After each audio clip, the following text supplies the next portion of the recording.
Imagine you're moving through a jungle so thick. The sunlight struggles to reach the ground. Every single step you take could be your last. It's not just the enemy soldiers you have to worry about. The ground itself, the very trees and leaves, could be hiding a deadly secret. This was the terrifying reality for soldiers in the Vietnam War. They weren't just fighting a visible enemy. They were fighting an invisible one. Sharpened bamboo, hidden pits, cleverly disguised explosives. This is a story of survival against the odds, where human ingenuity was twisted into brutal traps. It's a testament to the raw, primal nature of conflict, when one side uses the environment as its greatest weapon. This wasn't a conventional battlefield with clear front lines, dense foliage, winding trails, muddy rice paddies. For the Viet Cong and the North Vietnamese army, this terrain was their home, their fortress. They knew every twist, every turn, every shadow. To even the odds against superior forces, they turned their backyard into a minefield. These weren't just weapons, they were psychological tools. Every rustle of leaves, every snapped twig, could signal hidden danger. The Vietnam War was a classic case of David versus Goliath. On one side you had the United States, a global superpower with the most advanced military technology in the world, B-52 bombers, napalm, helicopters, and state-of-the-art rifles. On the other side you had the Viet Cong and the North Vietnamese army, a largely guerrilla force with limited industrial resources and weaponry. They couldn't match the Americans tank for tank or plane for plane, so they had to think differently.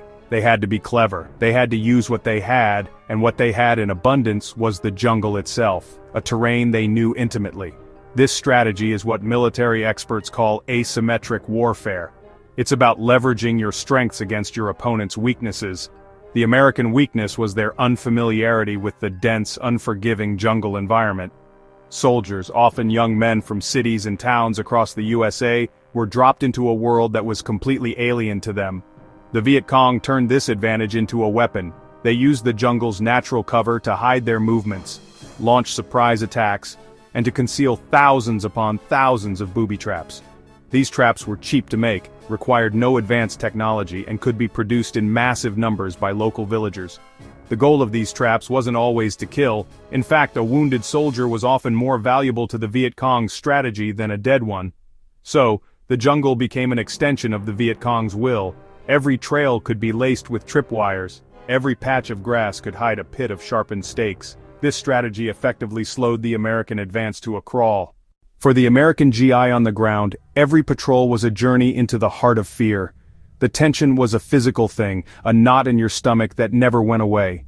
Soldiers learned to walk differently, to place their feet with deliberate care, probing the ground ahead with a bayonet or a stick. The man at the front of the patrol, the point man, had the most dangerous job in the entire war.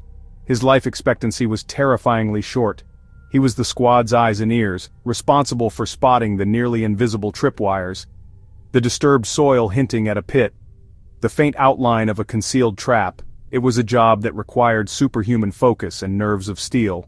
The challenges were immense. The Viet Cong were masters of camouflage. They used leaves, mud, grass, to hide their handiwork so perfectly that even a trained eye could miss it.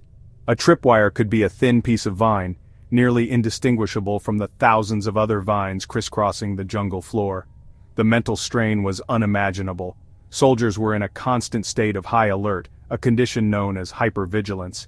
Every sense was screaming, listening for the faint click of a trigger, smelling for the scent of disturbed earth, looking for anything that seemed out of place. This constant threat took a heavy toll.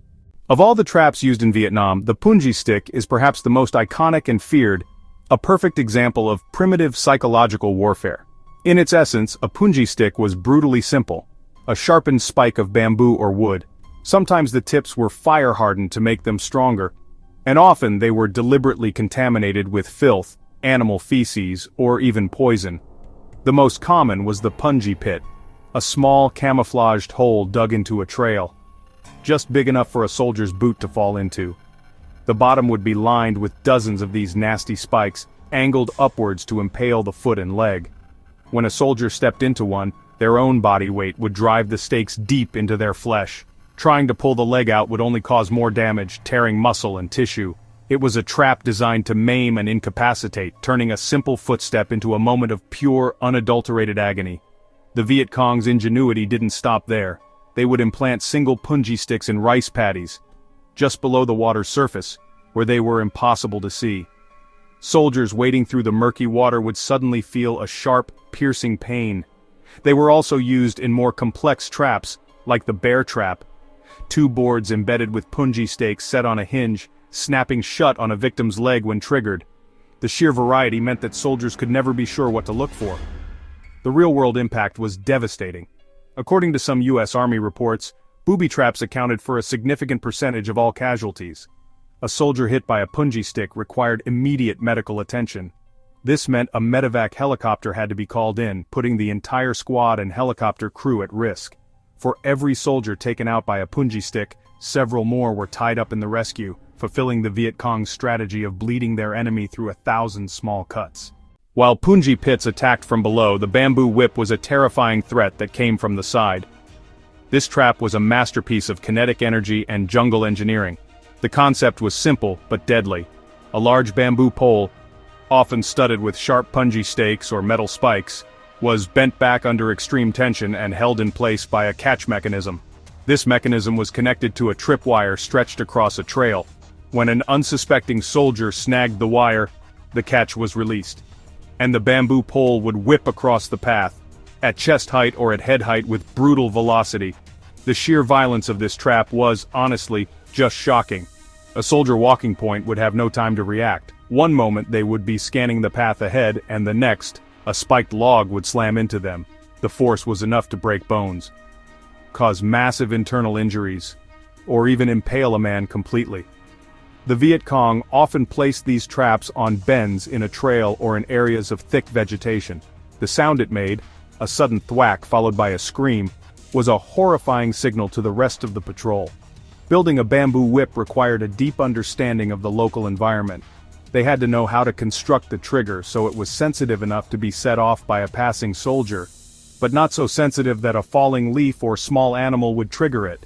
It made soldiers feel as if the very air around them was hostile, that a swift, violent death could come flying out of the green wall of the jungle at any second. The Viet Cong were masters at turning American technology against itself. One of the most common, and most feared, examples: the grenade trap. They took the standard-issue American hand grenade and turned it into primitive-style traps with deadly efficiency. The principle was simple: pull the pin and release the spoon without the enemy knowing, often achieved with a tripwire stretched low across a path. A boot would snag the wire, pull the pin, and seconds later the jungle would erupt. These traps came in many forms. Classic, the tin can trap. Grenade placed inside a can. The can held the spoon in place, the can tied to a stake, tripwire attached. Snag the wire, grenade pulled free, spoon released, fuse lit, only seconds to react. They also booby-trapped huts and items. Grenade under a loose floorboard, weight holding the spoon, rigged to doors so opening pulls the pin. Even captured flags were wired to grenades. The psychological impact was immense, the click of the spoon releasing haunted nightmares. The grenade trap, modern tech meets ancient cunning. While simple punji pits were designed to wound, the Viet Cong also constructed much larger, more elaborate traps designed for a single horrifying purpose: to kill. These were the deep pit traps, nightmarish excavations, a true test of a soldier's nerve and awareness. These pits could be 10 to 15 feet deep, far too deep to climb out of easily. The bottoms were lined with an array of sharpened bamboo stakes, often angled inwards, impaling victims from multiple directions. Sometimes the stakes were poisoned, sometimes smeared with excrement to cause infection. The construction and concealment were an art form, dug on well-used trails or near suspected American landing zones. Once dug and the stakes set, they were covered with a fragile lid made of sticks, leaves, dirt, camouflaged to blend with the jungle floor. An unsuspecting soldier, burdened with a heavy pack and rifle, would step on the false ground and it would instantly give way. The fall was sudden and terrifying, a brief moment of weightlessness. Then the excruciating agony of impalement.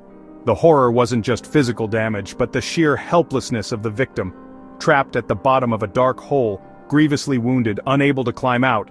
For the squad, rescue was dangerously difficult. They had to secure the area, wary of ambushes targeting rescuers. then carefully lower someone down or use ropes to extricate their comrade, while the man below likely bled out and suffered unimaginable pain. The physical wounds from Vietnam's booby traps were horrific, but the mental and emotional scars they left on soldiers were often deeper and longer lasting. This chronic state of fear had a name: combat stress. In Vietnam, it became an epidemic as dangerous as a bullet. The effects followed veterans home. Many were later diagnosed with PTSD. Hypervigilance didn't switch off with the uniform. A sudden loud noise could trigger a flashback. The feeling of being hunted became ingrained. The world no longer felt safe. Rustling leaves, the snap of a twig, ordinary sounds could send them back to high alert. Those mental scars are a lasting legacy. The extensive use of booby traps in the Vietnam War fundamentally changed the nature of jungle warfare. It forced a massive shift in tactics for the American military. This conflict served as a harsh lesson in the effectiveness of asymmetric warfare, proving that a technologically inferior force could hold a superpower at bay. On a more fundamental level, the traps of Vietnam teach us about human ingenuity and survival. The Viet Cong's ability to craft deadly devices from bamboo, vines, scavenged materials is a dark testament to human resourcefulness when pushed to the absolute limit.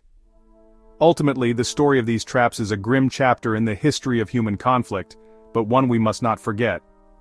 The jungle floor of Vietnam holds a silent, powerful lesson in survival, ingenuity, and the enduring terrible cost of war.